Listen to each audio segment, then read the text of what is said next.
Welcome Welcome to to Shadeinthecity. Shadeinthecity. I'm Treese, It's Nels. and we are jumping back into our review of Married at First Sight. So, guys, let's get into it. Let's get shady.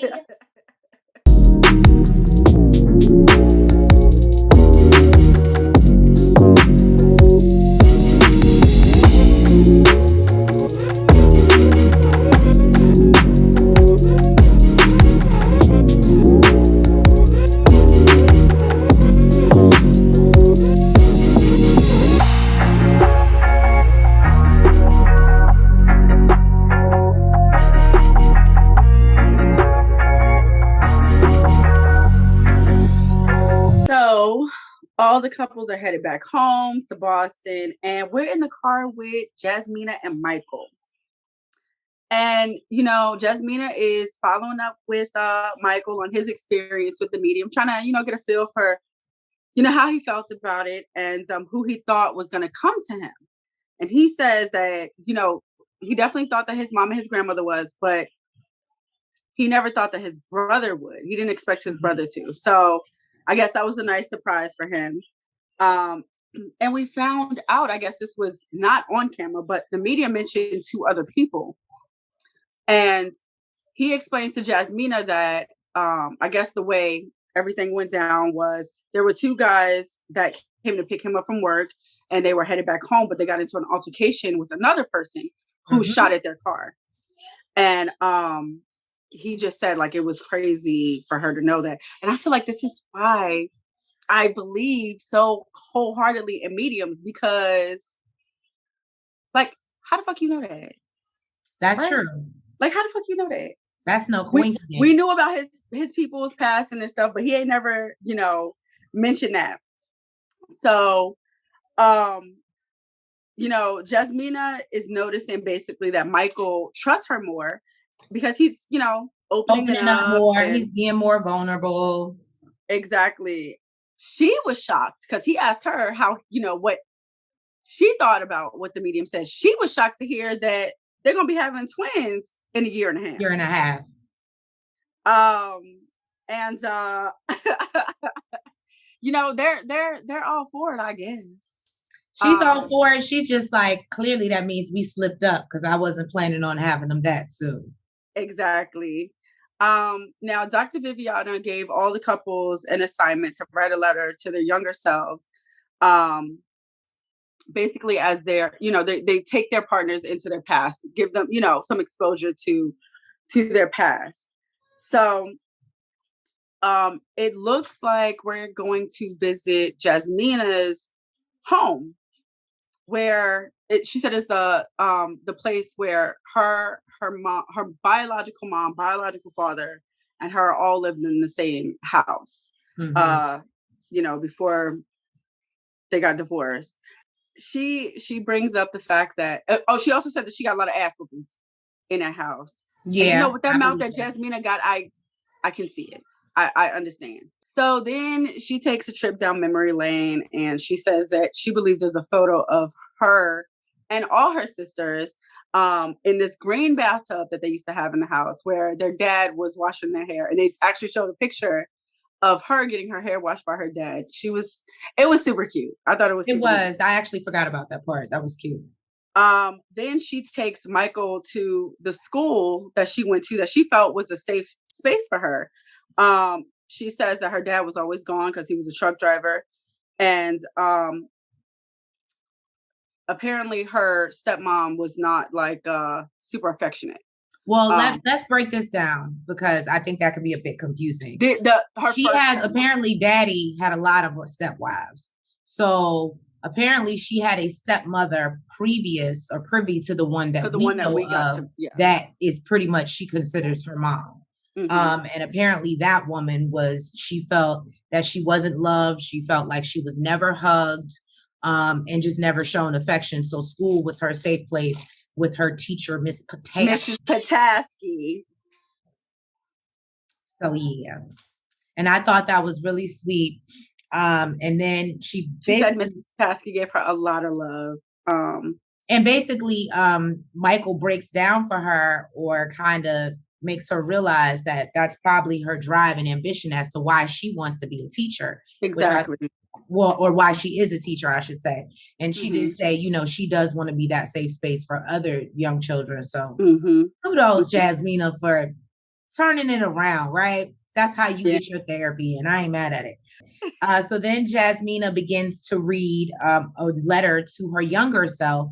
And basically she just tells herself that, she is going to feel lost. She's going to feel alone. But that's okay. That basically with love and, from support from a great mother that eventually steps in, she'll be able to get through and basically become a better person because of everything that she went through. But we do see her be vulnerable and break down and cry, which... Yeah, she talked about how her biological mom and father left her, which we knew. Right. She talked about being bullied, and how Mrs. Petoskey, made all her pain and loneliness go away. I thought it was beautiful. It made me a little teary-eyed. Look, I think it made Michael a little teary-eyed too. Yeah, no, it definitely was an emotional moment. It was sad. So yeah, that was pretty much that. And then basically Michael takes Jasmina to the last place that he lived with his mother when she was alive. I believe he said that they lived in this home from like 14 to when he was like 14 to 18, like his high school years. He said the last time he was on that street, he was cleaning out the house.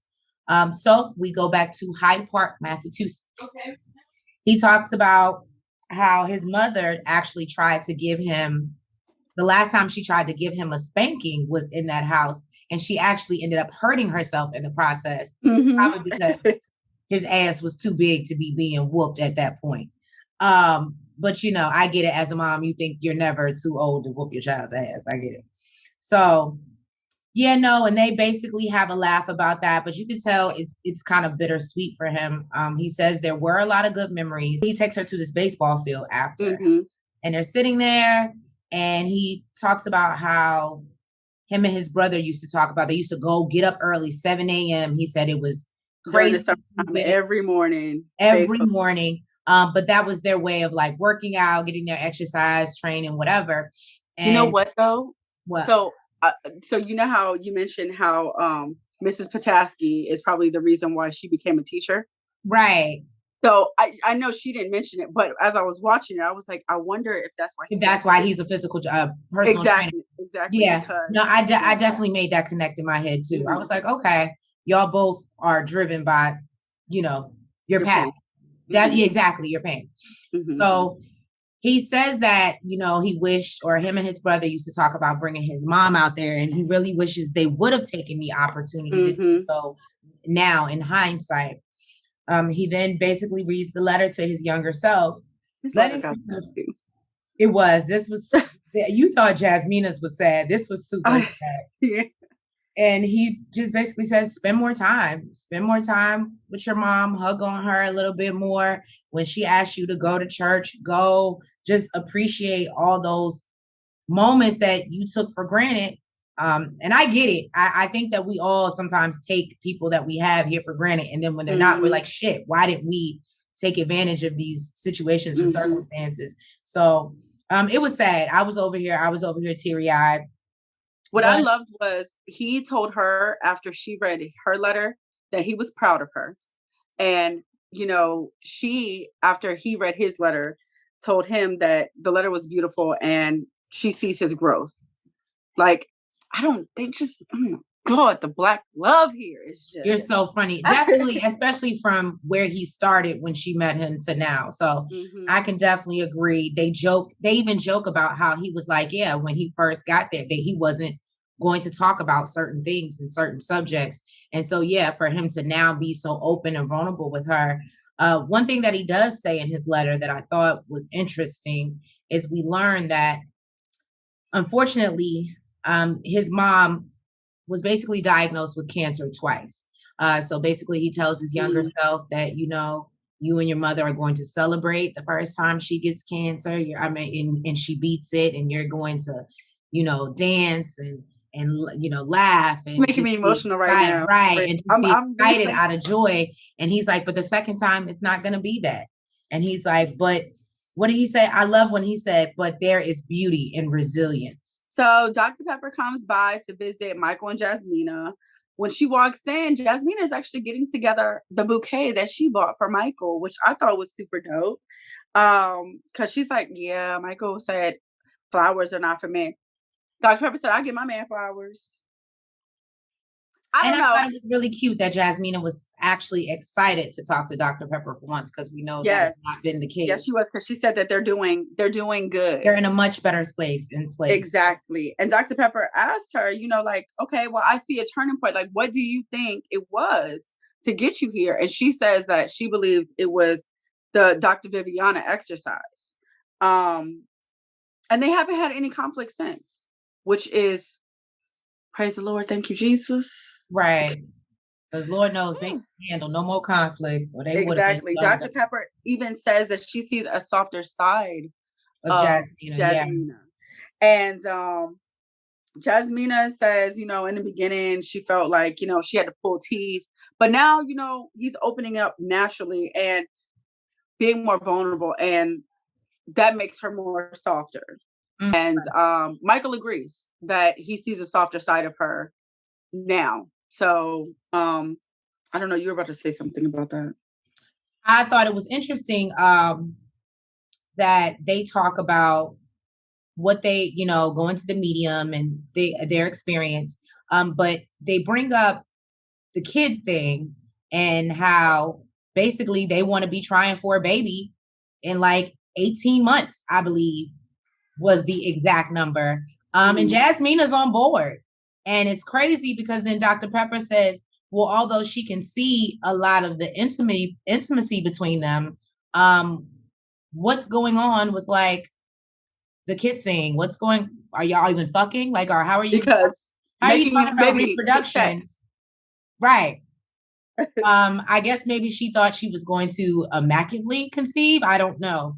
But yeah, you might want to pray on that one. So therefore, she basically said that they really need to start off by, or not even start off, but basically just touching each other a little more, leaving the door open for the romance to happen. Michael basically says that he feels like he's trying, but it's up to Jasmina to kind of let him in. Jasmina says she just doesn't feel the urge to just go up to him and kiss him or plant one. It's not that she don't like him, I guess she's saying. She's like, I just don't feel the urge for nasty time with you. And he says that he wants his wife to be his best friend, but not just his best friend. So I'm glad he made that clear. All right. Here go Lindsay starting us off with her complaints about Mark early. So I don't even think they were 10 seconds into filming when she's like, Mark spends most of his time complaining about how she gives too much love, too much providing. She's just team too much. She's too caring. She's too energetic. Yeah, she's team too much. She says that he needs to find a lesser woman because she refuses to lessen herself for him. I said, well, you know what? I ain't mad at you for that. Look, when she said that, I said, well, goddamn, Lindsay. Right. Well, I'm not mad at you for that, sis. You got one right there. I said, well, because that's why she was saying, I was like, well, you heard a lot, Lindsay. But Mark ain't the only one that thinks so. Like literally everybody you around. But she can find somebody that thinks she's just enough, or there's somebody for everybody. They say, and you know what? She may be able to. She maybe she should, but I feel like that's why she's on the show because she ain't found me yet. Okay, that part. So Dr. Pepper sits down with Lindsay and Mark to talk about their struggles. Mark says his struggle is the same he's been having for weeks, and it's that the good times are hard because they have very frustrating conversations, and it makes him it makes her undesirable. It's hard. He said it makes it hard for him to be like over affectionate when they're having difficult times. Right. And he basically says it's draining as fuck. which I can agree. If you're constantly arguing with somebody, that does become draining. You don't care how much you love them at a certain point. You just get tired of arguing. So you're just like, and that, it makes sense because we see Mark is just like, whatever. Okay. Like he just don't even try to. Like he's checked out. Right. Mm-hmm. He brings up an incident of him calling Lindsay hyper and her getting upset. Dr. Pepper lets him know hyper is not a compliment. I can agree. Well, because he said that was a trigger for her. And he's like, how am I supposed to know what every word what her triggers are? Her? Right. And she's like, well, that's not a compliment. Right.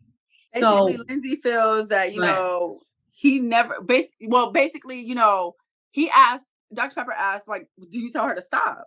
And he's like, yeah, I tell her to stop. And Lindsay says, like, she feels like he says it like in a playful way. Like, he's just like, oh, stop, like, stop.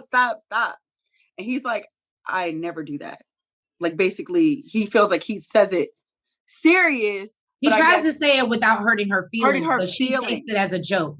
So they showed a clip where he did say, like, he was a little bit initially like, stop. Like, stop. Right. And he's like, no means no. Like, no, I don't like that. And I feel like had I been Lindsay, maybe initially I would have thought it was a joke, but he got up and got out the bed. Right. And he said no means no. Like, I would take that seriously. So I don't understand where she's getting the joking from. I would have felt like he was trying to say it in the nicest way possible, but he was being dead ass serious. And this also, the fact that you said that, and I don't think that I caught that, but it also is messed up because if that was a woman, when somebody says no, we don't give a fuck if you're playing, it's no. So it shouldn't be a double standard just because he's a man that you can continue to, I wouldn't say molest him, but basically fondle him and finagle him and do all this other shit that makes him uncomfortable. Okay.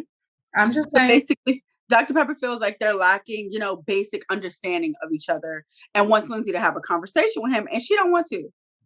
She's like, I can't care anymore. My walls are up. And yeah, she says she just can't care anymore. She's given all and she won't let Mark hurt her. I think I summed that up. Basically. Dr. Pepper asked her if she asked him if he cares. And she says she doesn't care to hear his answer. Mm-hmm. And so she's not sure he's the right guy for her. Yeah. I was like, cool. We cutting deep. I said, are we pulling a Chris? Is this your decision day, Lindsay? What's going on? Right? Cutting deep. I think that even kind of shook Mark a little bit. Now, I don't know where my notes are going with this, but it says, Dr. Pepper tells her, are you thinking about how things affect me? Deliberate. Yeah. So basically, Dr. Pepper responds saying, I think you should hear his answer. And so Lindsay does ask him. And Mark says he does care about what she says because he doesn't do things to like deliberately hurt her. And he believes that she views it that way. Dr. Pepper tells her, look, I think he means it. Like, I think this shit is sincere. Like, listen to what this man is telling you. And, Dr. Pepper also, she gives Mark a piece of advice also. She tells Mark that she believes if you could give her more affection, support, and focus to your wife, all those like annoying behaviors that, you feel like she's doing, that shit will diminish. Like that shit will be, because I guess what Dr. Pepper is trying to get to is she's doing this shit to get affection and doing this shit to get attention. Right. So if you gave that to her, she wouldn't feel the need to poke and pinch and lick and, you know what I mean? I mean, she did the licking. He said lick my neck. Okay. He said she licks his neck. That would irk the fuck out of me. Okay. That's why I keep them coming up. All right. And, tells Lindsay to try to reduce some of the pressure and, don't push so much. Maybe, give him space so he can push. Right. You know what I mean? Like, Lindsay says, I want someone to have fun with me and I want to be able to be myself. Well, Lindsay, and that's not working. Foods. That's not working for you.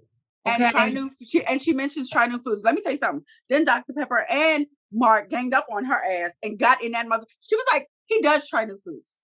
I've seen him, and he's tried them because of you. Because, I said, exactly. Okay. And Mark is like, I need you to do it in like chewable bites, okay?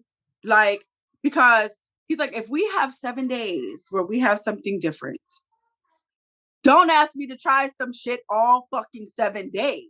And she will. Here you go. Try it. Here you go. Here you go.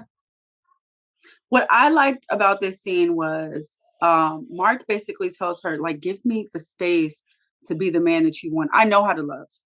I know how to be. I know what you want to hear. Right. Exactly. I can be everything that I told you I will be. Just give me the space to do it. And I was just like. And that goes back to my last point about the control. She's even trying to manage. Tell me you love me. Tell me you love me right now. Tell me you love me on Tuesday at 2:00. Like, it's real. It's a bit aggressive, Lindsay. It's a bit aggressive. Then we get into the emotional part. Okay. Y'all, I was here crying like a damn sucker. I don't even fucking like cats. I really don't. But I mean, they showing old pictures of the cat and shit, how the cat was involved. Like, I mean, I know I was crying. I said I would cry, but I really don't like cats. But so Mark and Lindsay have to take his 14-year-old cat JC to get his eyes checked. And of course, this has been hard on Mark. So he brought him because he has sores on his eyes and on his back, and he doesn't want him to continue to be in pain.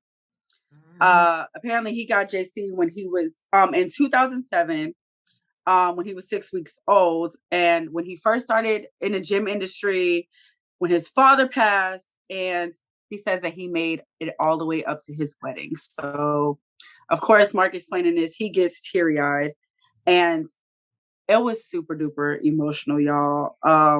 After JC gets checked out and gets x-rays, he tells Lindsay that, you know, the doctor found something on his lungs and it'll spread.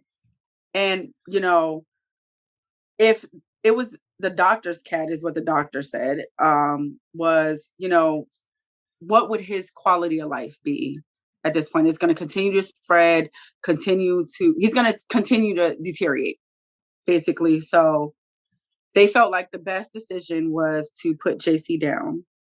Now that was hard. Yeah, it was hard to watch. That was super hard to watch. But he was super thankful that Lindsay was there to be supportive. This definitely brought them closer together. Exactly. He feels like it'll shape their relationship. I even have in my notes, why am I over here crying about this damn cat? She actually texted me as she was watching it and taking notes. Why this cat scene got me crying? I was moved, y'all. I was moved. It was super sad. So Lindsay takes Mark into the forest to try to give him some sense of serenity, because that's where she finds her peace. Mm-hmm. He basically learns that Lindsay likes nature. She said that she used to always run away from home when she was younger, because she used to feel some type of way. And then her neighbors would always bring her back home, and she would be upset. But why the fuck you bring me home? Right. Why you snitch me out? So I guess she was going to be a cave woman, or, you know, just live amongst the land. I don't know. She said she never felt she belonged at her house. It was not a lot of love in her home.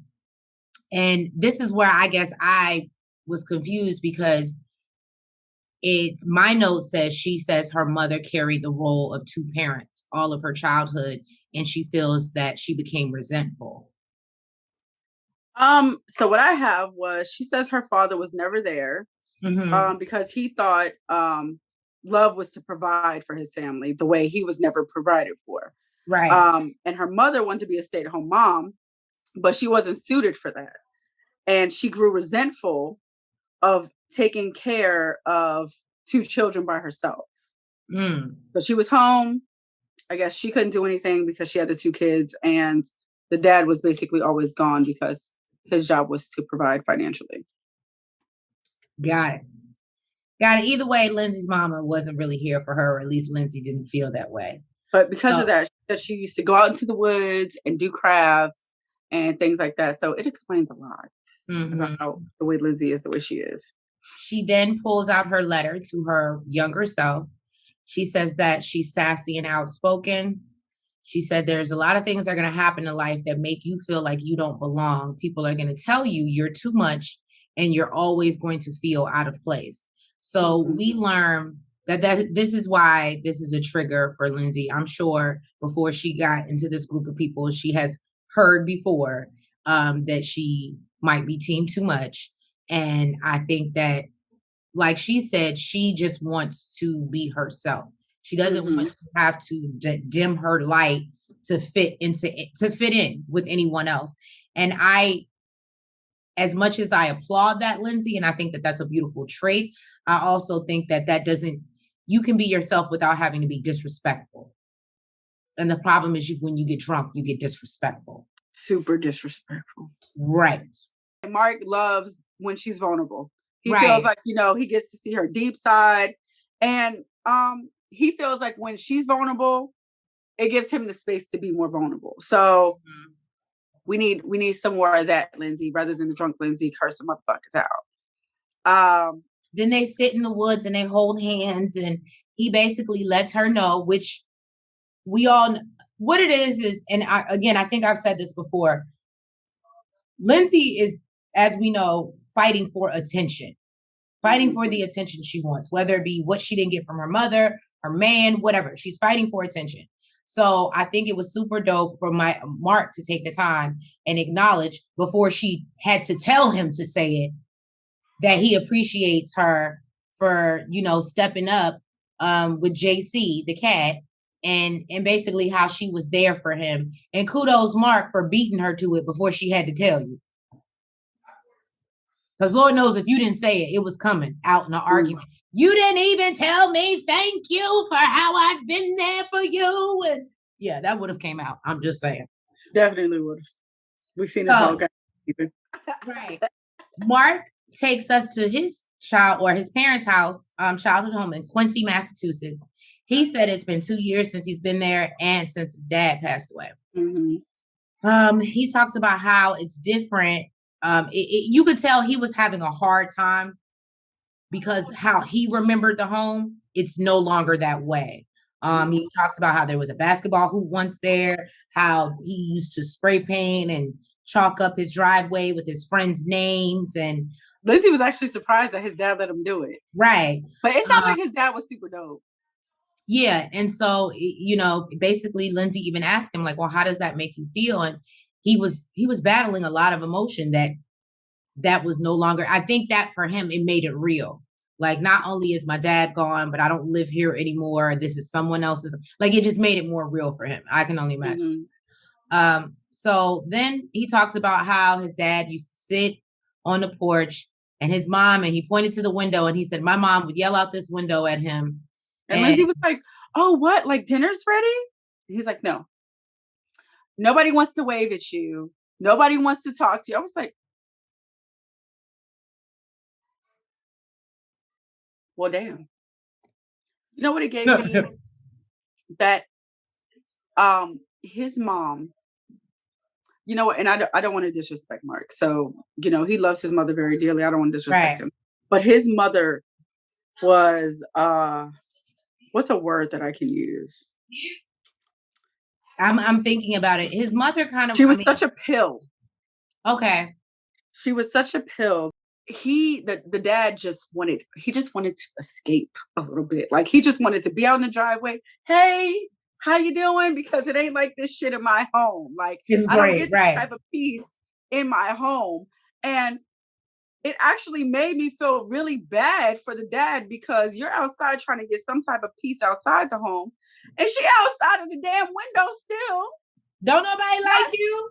Disturbing your damn peace. The peace you getting, she's still disturbing it.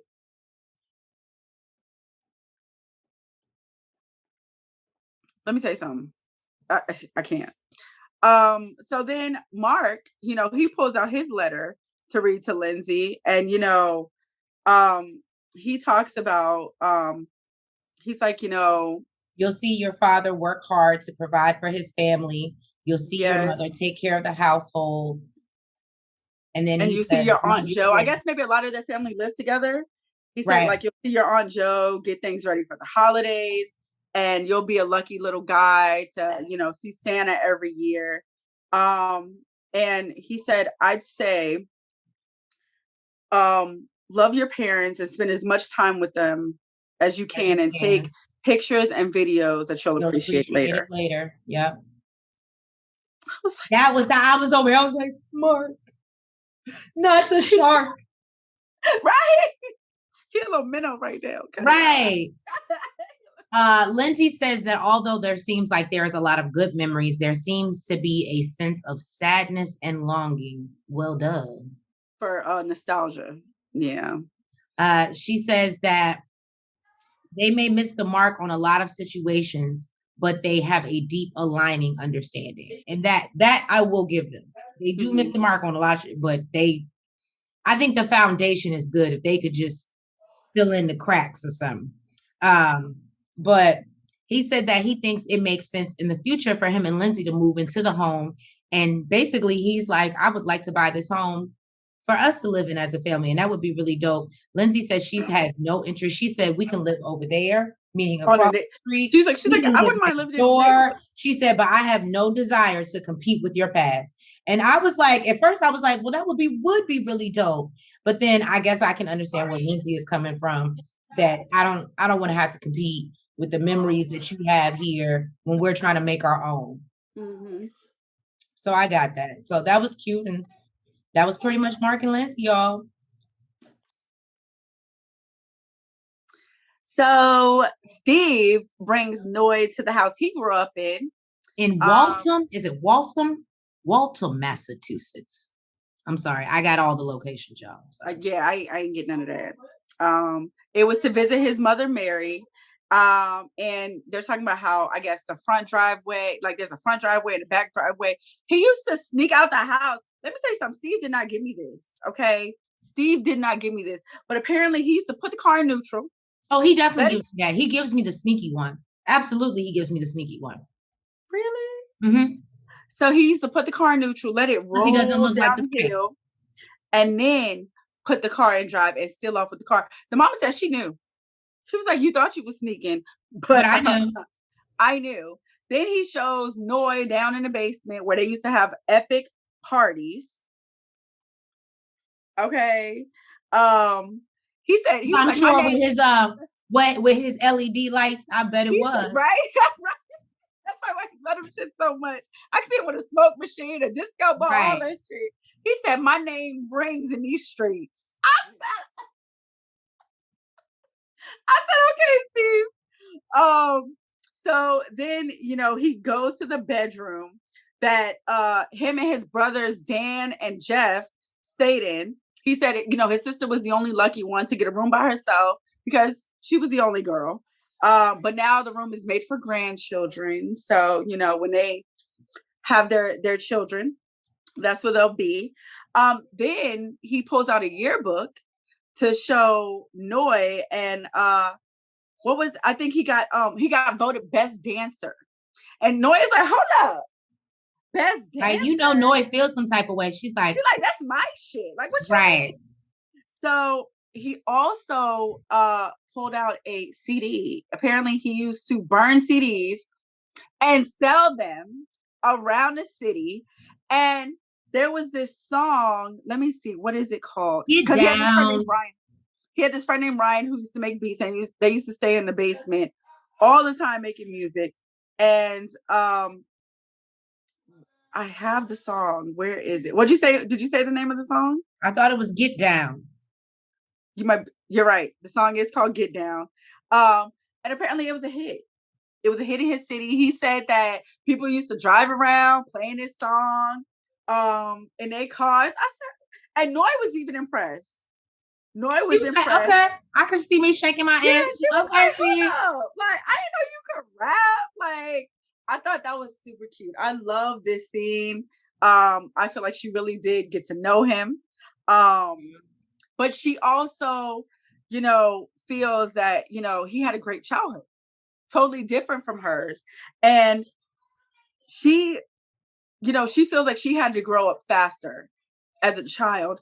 And you can definitely sense a hint of jealousy from Noy. I said it before. When she sees the way that they live, you could definitely see she's jealous.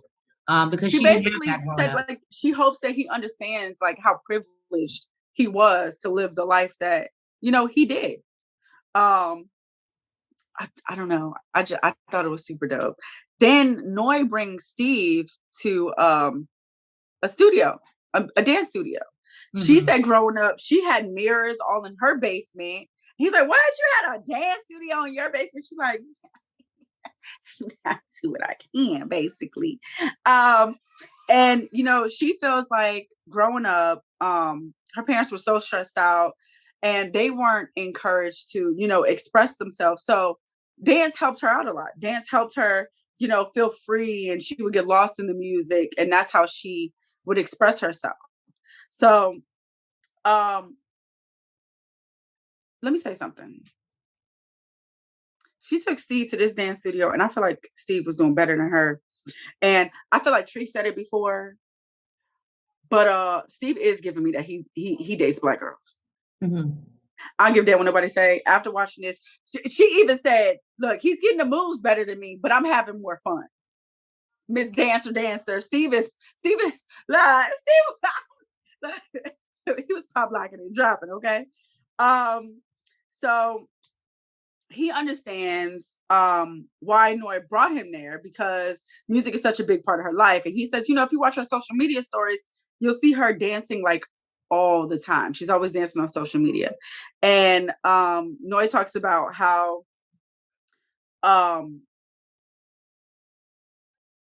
she talks about her dance studio basically in her basement, and how she used to pretend that she was a singer. And apparently she still does this, because Steve walks in on Noi while she's in the bathroom, I guess maybe brushing her teeth or whatever, and she's up there singing, and he catches her in the act, and she's like, I wasn't doing nothing. What, Trace? I feel like I could see you doing this. Only I was gonna say that's so mean. That's so mean. Only you wouldn't be like, I wasn't doing. You'd be like, I would be like that, because it'd be like, oh, I was trying to be in my moment and you might have caught me. I might be in the middle of my Beyonce performance and then be like, oh, like you doing a whole concert. Right. But no, let me get mad at you. Oh, I'm going to put every man hating song on blast and sing my heart out. And I'm going to let you know. Oh, I have no shame. I'd be like, oh, really? You didn't get it the first time? Let's run that back. Alexa. So, she also explains that part of the reason why it's hard to express herself in arguments is because of the way she grew up and not feeling comfortable, or, not feeling a safe space to express herself. So it's not natural for her to do so. And he wants to create an environment where, she feels that she can do that. And I don't know. I just love that. So she lets him know that sometimes, when they fight over social media, it's not that she's not invested. It's that, she's trying to hold on to her independence, and not independence from being married, but, her her individuality, basically. And he wants her to feel free enough to express herself. Because he's not trying to stifle her in any way. But he does say, that he's made, certain considerations and changed the way that he speaks to her to make sure that he doesn't hurt her. And he just kind of wants the same respect in return. So and I've said this before, he does do a great job at expressing himself and what he wants without coming across disrespectful or mean. And right. That I do agree with him that that's something that Noi needs to work on. So then Noi reads her letter, and actually I don't think Steve read a letter, did he? I feel like Steve did. Like he did. I don't have anything in my notes. He ain't do the assignment. Okay. So Noi reads her letter, and she talks about how the world seems so overwhelming and complex. And it's not a curse to feel so much, even though you were reprimanded for it. And she remembers it like it was yesterday, watching her mom come home with bloodstains on her face from working in the chicken factory. And she cried to herself as she went to sleep, and felt like her and her, siblings were burdened. that they had to work that hard. My God. That they had to work that hard. And basically she felt that would her family have to work as hard as they did if her and her siblings weren't there. Steve says he empathizes with her. But he can't imagine, like what that's like, what that feeling's like. But he does understand that, he does need to provide her with a higher level of certainty and security. It's about damn time, Steve. Good job, Steve. Now let's see if this makes you go out and get a job, but go ahead. So Dr. Pepper comes to visit Steve and Noi to help them to come closer to, their decision for decision day. Noi says, she feels like she made a lot of progress on her own, and Steve has made it a lot easier for her to do that. She says now, she can at least address the fact that she's upset, even though she can't address what she's upset about, because she's just not a good communicator. She's just not good with this. Dr. Pepper wants to know about Noi not wanting to give up her place. And Steve said, he expected for them originally to be moving in together, because he felt like that was because you married. Exactly. And, when Noi said that's not what it's given. Yeah, when Noi brought it up, he was like, that's not something I ever considered. So Dr. Pepper reveals actually that her and her husband of 16 years don't live together. But hold up. But Dr. Pepper also lets us know that this is her second marriage. It is her second marriage. And the one from 23 years, though, they did live together, but they had children. And we do know that they want to have children. So it makes sense that that's what Steve is concerned about. He's like, first of all, he's not here for it. Noi is like, oh, see, Dr. Pepper lived by herself. No, Steve is Dr. not. Pepper was like, but the husband that I did live with, we also raised children together. So basically, if you want children. And can I just say, not that I think I'm Shade Squad. Please drop. Actually, you know what? Please drop down in the comments because I want to know what you guys think. I am not judging. Everybody's situation is different. I actually had a conversation with a few family members the other day, and we were talking about just people that live together or being married and have different work schedules. And like one works at night and one works during the day and they never see each other. And for some people, that's what makes their marriage work, is not having to see each other all the damn time. Mm-hmm. So I'm not saying that but I feel like for Noi and Steve and them being so new, I don't think that that's healthy. And especially because they got married at first sight.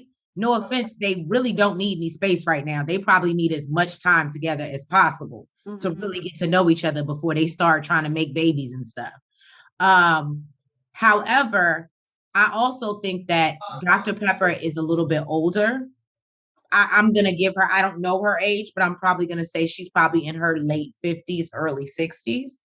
I feel like when you get remarried at that point or in your life, it's about companionship because you don't necessarily want to leave this earth alone. It's not about, you know what I mean? You're not having kids again. You're not. So yeah, it is a little bit more appropriate to live separately because really you're doing this for companionship. That doesn't mean you have to live together. Mm-hmm. But yeah, y'all, Steve won't here for it. He did not like that. And he says that, his concern is he wants to have a family and he doesn't know how that's going to work if they're living in separate houses. And basically Dr. Pepper just lets them know that they need to do what's emotionally sustainable for them, for each of them. Right. Katina and Olajuwon, she had such a good time on their trip. And she's asking about when they're going to do their next excursion. Mm-hmm. She suggests skiing. And she says she's been stepping out of her comfort zone ever since she met O, and she never thought she would run with the sheep. Even though we know it's a fucking alpaca. Bless her heart. And she wants to do the skiing with the dog thing. Dog sledding. Bless her heart. Look, as my uncle would say, at least you're pretty. She tells us she loves her future baby daddy. O says he has he had a good time on the trip with the other couples.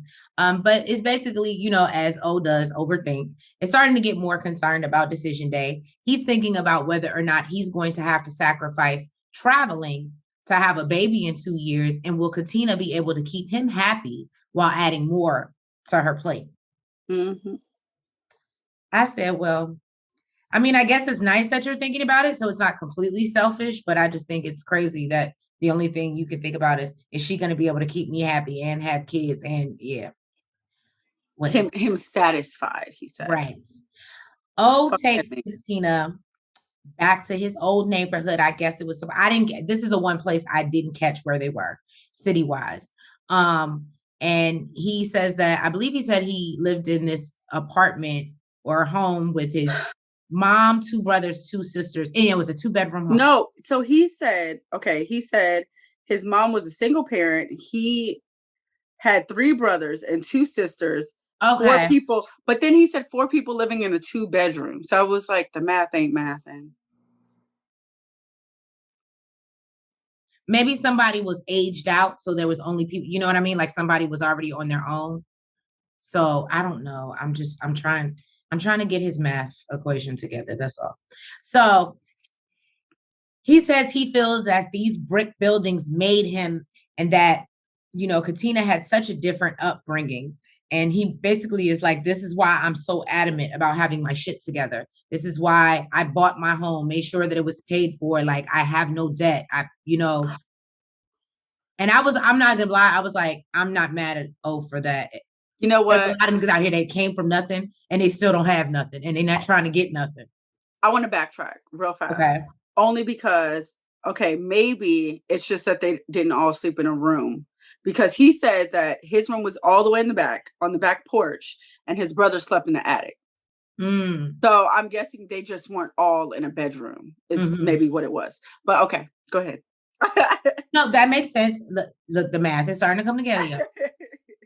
Katina likes that she shared this part, like he shared this part of himself with her, and looks forward to telling their kids like how he was raised, where he was raised. And I said, okay, Katina out here with the big future dreams. Right. I'm gonna need your boo to have that same energy. He says a lot of his we talked about that. A lot of the actions had to do with how he was raised. He was basically picked on, and where he was from. If you didn't stick up for yourself, basically you was bitch made. So when he feels triggered, and I get that, I am not a fighter, y'all, but after you've been picked on enough, one day you just snap, and then motherfuckers stop messing with you. So he says he feels triggered, and when he feels triggered, he has no choice but to lash out. This one I'm gonna have to give him.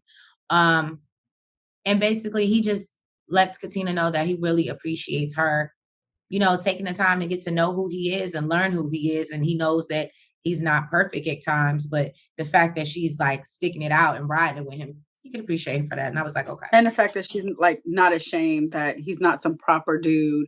Right. Because apparently she lives in like a 5-bedroom house, or, you know, or grew up in a 5-bedroom house in the suburbs. So her lifestyle was totally different. I was going to say, Katina mama looked like she got it together and she provided well for her daughter.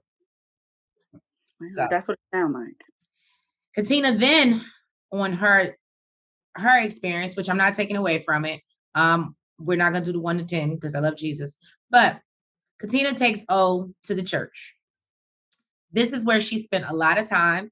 This is where she also met her best friend, Imani, which was in her wedding.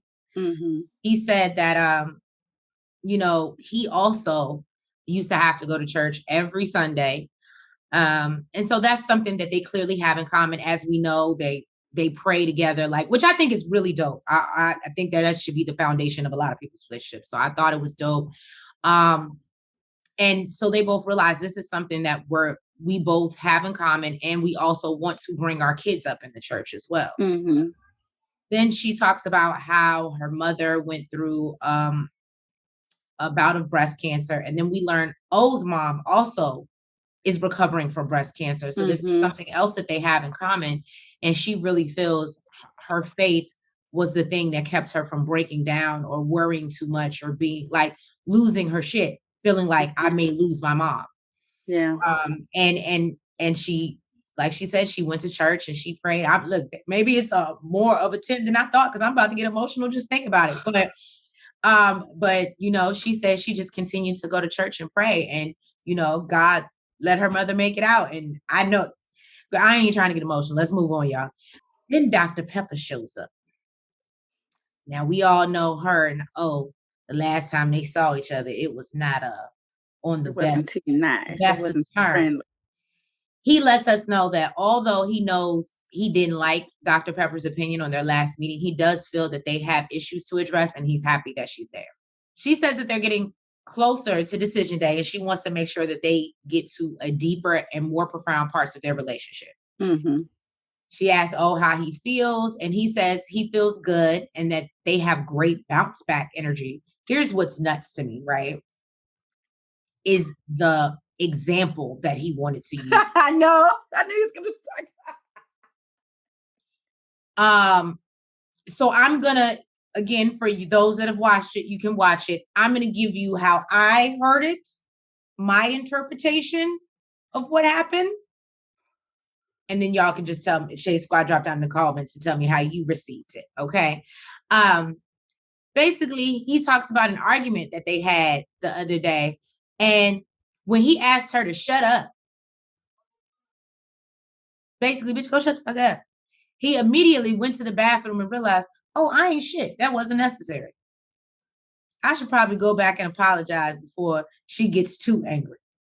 And so he said he immediately realized, maybe I shouldn't have said that, and came back and apologized to her. And so for that, he feels like they have great bounce back energy. That's so sweet. She's just like, mm-hmm. Yeah. It also gives verbally abusive energy too, y'all. But okay. So then he talks about the 2-year kid thing. Now, this is what threw me for a loop, y'all. He talks about the 2-year kid situation. And after having deepened conversations and her still being in school, he says he doesn't want her to be overwhelmed. And he also wants to make sure that it's all about, he wants to make sure he's happy as well. Mm-hmm. Katina says she doesn't want to be overwhelmed either. And she does realize that he is going to require a lot more attention than most men probably would. Now, this is what threw me for the loop, y'all. They had to throw something in there. Olajuwon tells us in a confessional by himself that if Katina decided on decision day to choose herself to continue to go that he thinks that that's what she should do. Right. He said he won't tell her that, but he actually thinks that that's what she should do. That she should choose herself, finish school so she can come back and be a better person for him. Because he ain't going nowhere. When you really love somebody. I get it, but I said, I don't believe this. What I said, y'all, is Olajuwon's looking for a way out, and he found it. He doesn't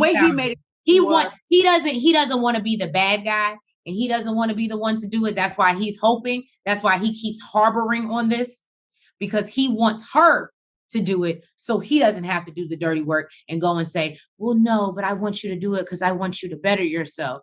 That's what it, yeah. And I was just shocked, y'all, because I said, I don't know how this decision day is going to go. It's going to be real interesting because homeboy is looking for a way out, which we already knew. That's why which makes sense why they probably still haven't been intimate. Why? And I don't think for a second that Olajuwon would be sitting around waiting for her. Thank you guys for tuning in to another review of Married at First Sight. Please make sure that you like, you comment, you subscribe, and you hit the notification bell. And yes, please make sure that you are following us on all platforms: Twitter, Facebook, Instagram. What's the other one? TikTok. All that stuff.